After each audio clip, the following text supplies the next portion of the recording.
আজ অমর 21শে ফেব্রুয়ারি আন্তর্জাতিক মাতৃভাষা দিবস। 1952 সালের 21শে ফেব্রুয়ারির সংক্ষিপ্ত বিবরণ আমি এম শাহিদুল হক সোহেল আপনাদের নিকট উপস্থাপন করলাম।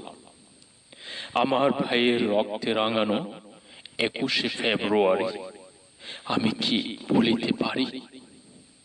বাংলা ভাষা যার রয়েছে নিজস্ব ঐতিহ্য, আভিজাত্যের অহংকার। ঈশ্বরচন্দ্র বিদ্যাসাগর, মাইকেল মধুসূদন দত্ত, কাজী নজরুল ইসলাম, রবীন্দ্রনাথ ঠাকুর, মরমী সাধক লালন শাহ, সুকান্ত ভট্টাচার্য, বেগম রোকেয়া খাতুন, জীবনানন্দ দাশ, জসিমউদ্দিন সহ অসংখ্য মনীষীর স্পর্শে সমৃদ্ধ বাংলা ভাষা সাহিত্য সংস্কৃতির ভাণ্ডার। বঙ্গোপসাগরের তীর ঘেঁষে সবুজ পাহাড়ে ঘেরা অপরূপ সৌন্দর্যে বেষ্টিত অঞ্চলের নাম বাংলাদেশ।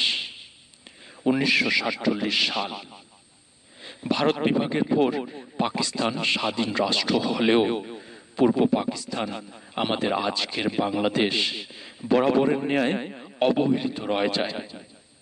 পশ্চিম পাকিস্তানিরা ছলে বলে কৌশলে পূর্ব পাকিস্তানের উপর সর্বদাই অত্যাচারে লিপ্ত থাকত।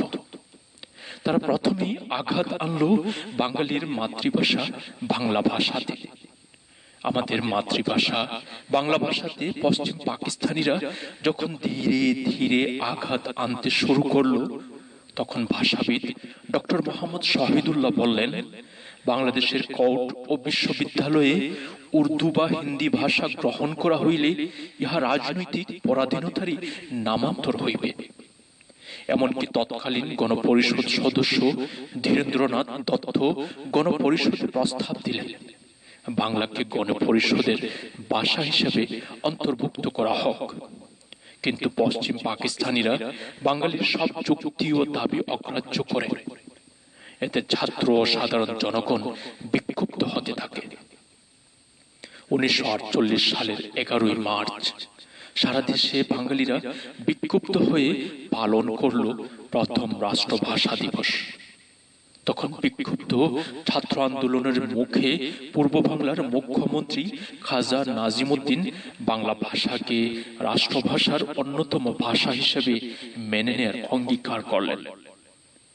কিন্তু 1948 সালের 21শে মার্চ পাকিস্তানের governor general Mohammad Ali Jinnah Dhaka racecourse ময়দানে এবং 3 দিন পর ঢাকা বিশ্ববিদ্যালয়ের কার্জন হলে ঘোষণা দিলেন, উর্দুই হবে পাকিস্তানের একমাত্র রাষ্ট্রভাষা। এতে পশ্চিম পাকিস্তানিদের আসল রূপ প্রকাশ হতে লাগলো। তারা ভেবে রেখেছিল বাঙালি জাতিকে পরাধীনতার শিকলে বেঁধে রেখে মাথা উঁচু করে দাঁড়াতে দেবে না। আরবি হরফে বাংলা প্রচলনের প্রচেষ্টা চালানো হলো। 1952 সালের 26শে জানুয়ারি প্রধানমন্ত্রী খাজা নাজিমউদ্দিন ঢাকায় এসে দম্ভের সাথে ঘোষণা দিলেন, একমাত্র উর্দুই হবে বাংলার রাষ্ট্রভাষা। এতে 31শে জানুয়ারি প্রতিবাদী ছাত্ররা সর্বদলীয় রাষ্ট্রভাষা সংগ্রাম পরিষদ গঠন করে দীর্ঘ কর্মসূচি ঘোষণা করে। ছাত্র পরিষদের কর্মসূচিকে বাধাগ্রস্ত করার লক্ষ্যে 20 ফেব্রুয়ারি থেকে 144 ধারা জারি করা হয়। পশ্চিম পাকিস্তানি স্বৈর শাসকের আইন অমান্য করে 21শে ফেব্রুয়ারি ছাত্ররা ঢাকা বিশ্ববিদ্যালয়ের আমতলায় জড়ো হয়।